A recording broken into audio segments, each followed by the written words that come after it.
Hello dear students, today we are going to see direct speech and indirect speech. चला तर विद्यार्थी मित्रांनो, आज आपण डायरेक्ट स्पीच मधील वाक्याचा बदल इनडायरेक्ट स्पीच मध्ये कशा पद्धतीने केला जातो याविषयी बघूया. Direct speech and indirect speech.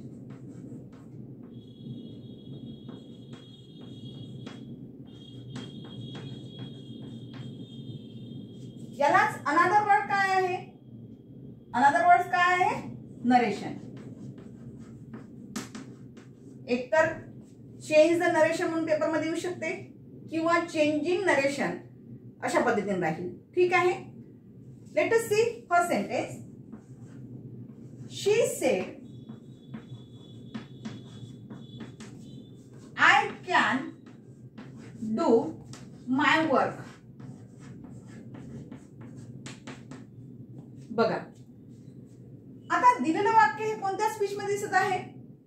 ज्या वाक्यामध्ये कॉमा इन्व्हर्टेड कॉमा इन्क्लूड असतो ते सरळ सरळ तुम्ही समजायचं दिलेलं वाक्य कसं आहे? डायरेक्ट स्पीच मध्ये आहे. आणि या डायरेक्ट स्पीचचा बद्दल आपल्याला कशामध्ये करायचं आहे? इनडायरेक्ट स्पीच मध्ये. तर कशा पद्धतीने होईल यासाठी थोड्या टिप्स लक्षात घ्या. सगळ्यात पहिले काय ओळखायचं विद्यार्थी मित्रांनो? दिलेल्या वाक्याचा जो टाइप आहे, what type of sentence is given, म्हणजे दिलेलं वाक्य कोणत्या प्रकारचं आहे हे ओळखता आलं पाहिजे. आता दिलेलं वाक्य कोणत्या प्रकारामध्ये दिसत आहे? In a assertive sentence. कोणत्या प्रकारामध्ये आहे? असर्टिव्ह सेंटेन्स मध्ये. कशावरून लक्षात आलं आहे की या वाक्याच्या सुरुवातीला इथे काय आलेलं आहे? सब्जेक्ट आलेला आहे, त्यानंतर हेल्पिंग वर्ब आलेला आहे, त्यानंतर मेन वर्ब आलेला आहे आणि त्यानंतर काय आलेला आहे? ऑब्जेक्ट. म्हणजे this is the construction of assertive sentence. हे जे कन्स्ट्रक्शन आहे हे कन्स्ट्रक्शन कशाचं आहे? असर्टिव्ह सेंटेन्सचं. आता आपल्याला इनडायरेक्ट स्पीच मध्ये मोड करायचं असेल तर कोणत्या गोष्टीकडे आपण लक्ष दिलं पाहिजे? कालच्या तासामध्ये मी तुम्हाला काही कंजक्शन्सचा वापर कसा करायचा हे टॅब्युलर फॉर्म मध्ये टाकलेलं होतं. ठीक आहे.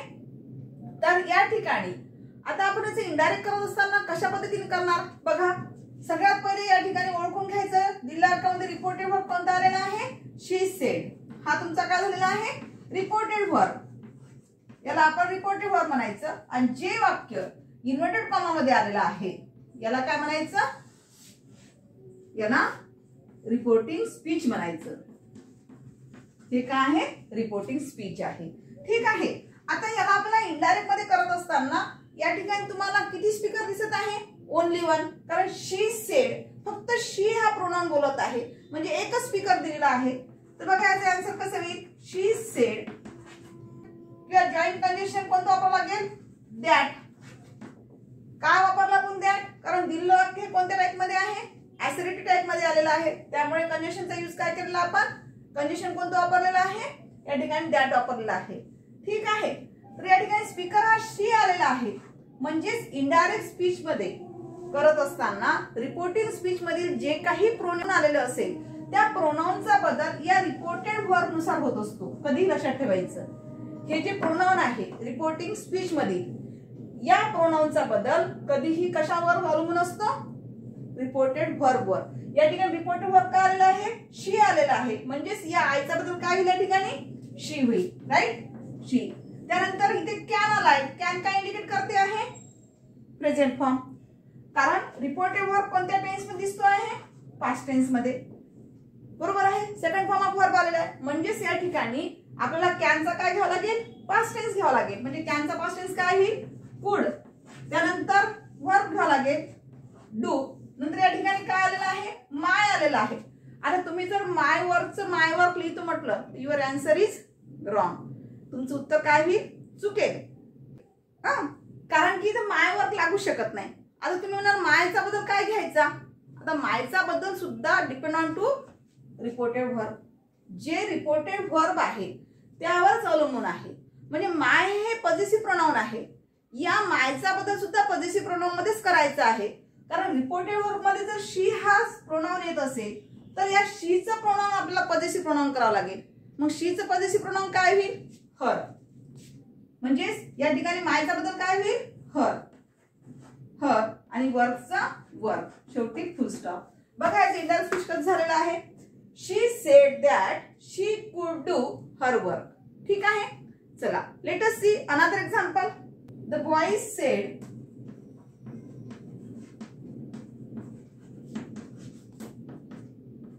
we are going to our school.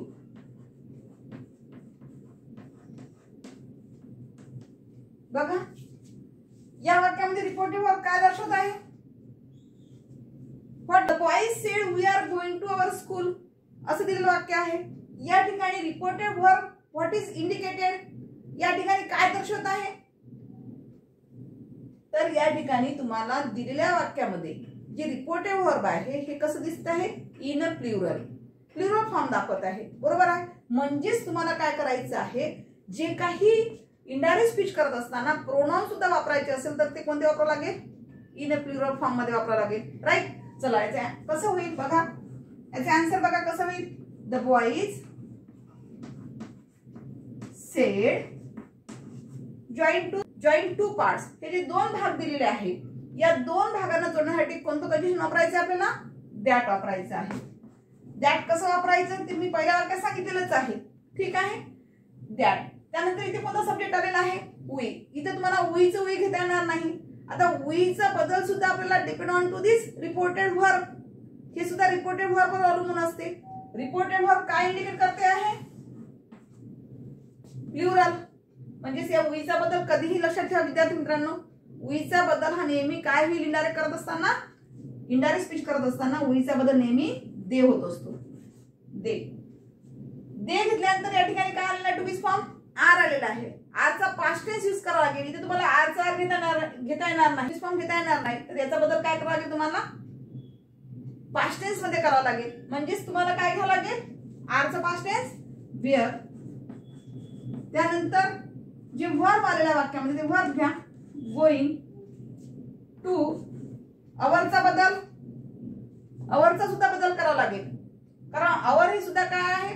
Pronoun आहे. म्हणजे जे काही प्रोनाउन आलेलं असेल त्याचा बदल इनडायरेक्ट स्पीच मध्ये करणे गरजेचं आहे. म्हणजे अवरचा बदल काय करावा लागेल? देअर. देअर. स्कूलचा स्कूल. स्कूलचा बदल होत नाही. स्कूलचा बदल करायचा नाही. फक्त चेंजेस कुठे करायचे तुम्हाला? Only pronoun. फक्त प्रोनाउन मध्ये बदल होत असतो. दिलेल्या वाक्यामध्ये जे काही प्रोनाउन आलेलं असेल त्याचाच तुम्ही बदल करा. ठीक आहे. चला, तर आपण आजच्या तासामध्ये जे काही दोन सेंटेन्स बघितली होती. तर विद्यार्थी मित्रांनो, फर्स्ट सेंटेन्स मध्ये आपण काय बघितलं? जर सिंग्युलर स्पीकर आला असेल तर कशा पद्धतीने बदल करायचा हे आपण बघितलं.